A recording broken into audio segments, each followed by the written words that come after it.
stone bridge crosses the Danube River.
Salve! Travelers, foreigners coming from the other side of the river Danube. I am Marius Quintus, last centurio of the 3rd Legion, based upon this part of my back. In the times of Mark Aurelius, the godly Caesar, we found the necessity to build up this fortified fort in wall structure to fight against the Germanic tribes on the other side of this wonderful river Danube. Rome had to fortify his power against the Germanic tribes. They were coming and coming and coming, but we put them against 6,000 men of the 3rd Legion, all seasoned soldiers, seasoned legionaries, men that fought all their life, the best what Rome could afford to put on here. And I am centurion of this 3rd Legion. So let me tell you, nobody else built this fort than my men. They were on work details. They built up the fort. They built up everything inside. The commander's building, the sanctuary, where we had our flags and field signs, which are sacred to us. We showed these barbaric tribes over here what culture is like, what power is like. And yet, times overcame us, and we had to leave. As it always is like that, you can use power as you want. You can brave as you want. One day, time overcomes you. And we had to go back to where we came from. But this is another story, and it's not to be told here and now. Remember, me and my man, that we fought on these places. We defended these walls more than one time. They tried to burn it down, but they couldn't afford it. We fought back. We lost many men. But at the end, we were always victorious. Thanks to the gods, thanks to Jupiter, thanks to our leader, Marcus Aurelius, the godly Caesar. Remember me, Marius Quintus, centurio of the 3rd Legion. Greetings, I'm Juan de Toledo, and I'm standing at the northern point of the former Western Roman Empire. Earlier, you got a rundown of what life was like during the time of the Roman soldiers stationed here from Centurion Marius Quintus. During the time of the Roman Empire, posting of soldiers here around 90 AD, it was called Ratisbona, a name given to it by the local Celts. Ratisbona was a military town, And in 179, a new Roman fort was built here. It was called Castra Regina, or Fortress by the River Regan. It was built by Legio III Italica, and this was during the reign of Emperor Marcus Aurelius. It was an important camp at the most northern point of the Danube. It corresponds to what is today the core of the Regensburg Old City, or Altstadt. I'm standing near Porta Pretoria, which was the main gate facing the river. It, along with Porta Nigra down in Trier, Germany, are the only two partially restored Roman gates north of the Alps. A Roman legion comprised of 5,000 plus troops. I guess it would be equivalent to, say, a reinforced infantry brigade of today, or reinforced brigade task force. The German tribe living in the area were called the Marcomanni. Today, they are called Bavarians. Rome was a mighty, united empire and the world power of the age. How did such a great empire collapse? Being a world power involves tremendous political, economic, social, and military savvy. And a very important characteristic of that world power is unity. Without unity, there is division. Two important dynamics were merging almost in tandem within and on the borders of the empire. Within, there was an ever-increasing number of Christians. On the Roman borders, there was a swell of Germanic tribes that had migrated from Eastern and Northern Europe. Some of those tribes provided soldiers for the Roman legions, learning the Roman art of war. Constantine I, or Constantine the Great, was the first Christian Roman emperor. He initiated the Edict of Milan in 313 AD, which declared tolerance for Christianity. He also supported the First Council of Nicaea in 325 AD. He is referred to as the first Christian Roman emperor.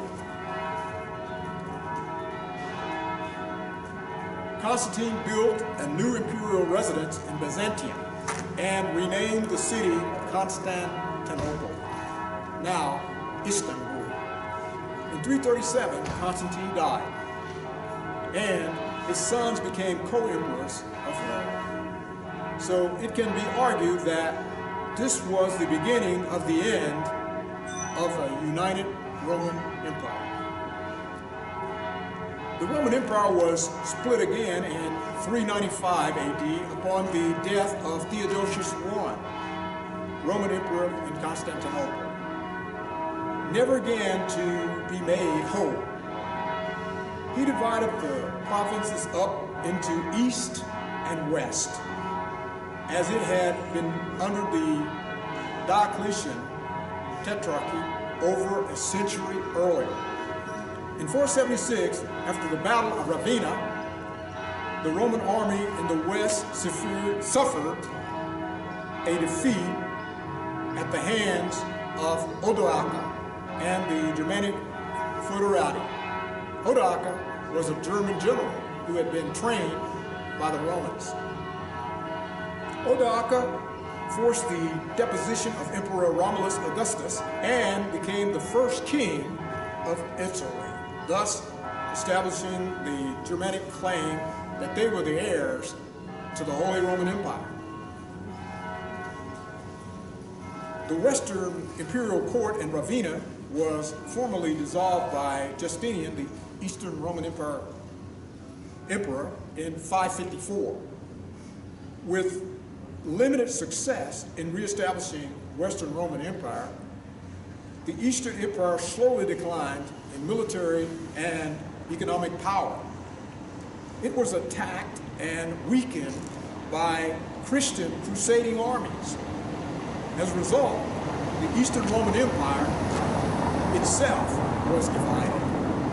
The Eastern Imperial Court that had been divided survived until 1453. At that time, it was defeated by the Ottoman Turks. I'd like to read from the New Testament, Matthew chapter 12. Then a demon-oppressed man who was blind and mute was brought to him, and he healed him, so that the man spoke and saw. And all the people were amazed and said, "Can this be the son of David?" But when the Pharisees heard it, they said, "It is only by Beelzebub, the prince of demons, that this man casts out demons." Knowing their thoughts, Jesus said to them, "Every kingdom divided against itself is laid waste, and no city or house divided against itself will stand. And if Satan casts out Satan, he is divided against himself. How then will this kingdom stand?" In 1776, the 13 British colonies in North America declared independence from Great Britain. After that declaration, a bloody revolution raged for 5 more years. In 1783, the Treaty of Paris formally ended that war, and the fledgling nation, blessed by God, began to carve its place in history. God made the United States of America. He planted the seed and allowed it to grow. God had and has a purpose for this new nation he built. During the American Civil War, the new nation was put through an enormous test. Could it rid itself of the evil of slavery that had divided the country? Yes, slavery was evil. It was promulgated by greedy men who would see others toil, labor, and suffer enormous abuse to the enrichment of the lives of the Southern aristocracy. But good overcame evil, and America moved forward. Nevertheless, there was still evil in the land. It was called Jim Crow, poll tax, Ku Klux Klan, as well as separate but equal facilities. In spite of these lingering evil practices, God continued to bless America. The country fought 2 world wars and came out victorious. At the end of the Second World War and the decline of the British Empire, God allowed the United States to emerge as the sole world power. He continued to bless our nation throughout the Cold War and the ultimate defeat of the evil empire, the Soviet Union. But today, many of our young people, an example being millennials, don't even know the history of this land. Why? They are not being taught our rich American history in schools. Many are receiving in colleges and universities leftist Marxist indoctrination. It's sort of what the Nazis did to develop their Hitlerjugend or Hitler Youth back in the times when the Nazis were gaining power and through World War II. My fellow Americans, we need to turn this trend around. We need to teach our children our rich American history and ideals. What are ideals? Ideals are ideas. The ideas of our forefathers, guided by God, helped to forge our great nation. There are those who want to destroy those ideals and the America we know. Some of these folks are foreign agents and others are our very own. These are former and current domestic terrorists as well as people who are just plain foolish. After the riots caused by the murder of George Floyd, as well as the protests caused by the murder of George Floyd, it became evident that there were forces within our nation, such as Antifa, as well as others who were on a mission to destroy our history, create chaos in the streets, and foster lawlessness. They took advantage of a nation that was reeling from the effects of the coronavirus pandemic. Organizations such as Black Lives Matter masquerade as an arm of the Black Civil Rights Movement, but in reality, many were Marxists who, along with the LGBTQ movement, have successfully hijacked the Black Civil Rights Movement in America as we know it. We need to clean that up. It is a wolf in sheep's clothing. In November, we will have national elections for the U.S. presidency, as well as various other municipal, state, and federal offices.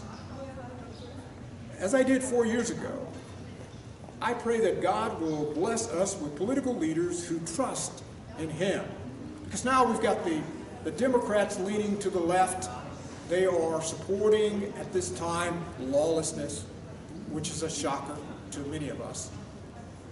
Whereas you've got the Republicans attempting to reestablish law and order in America.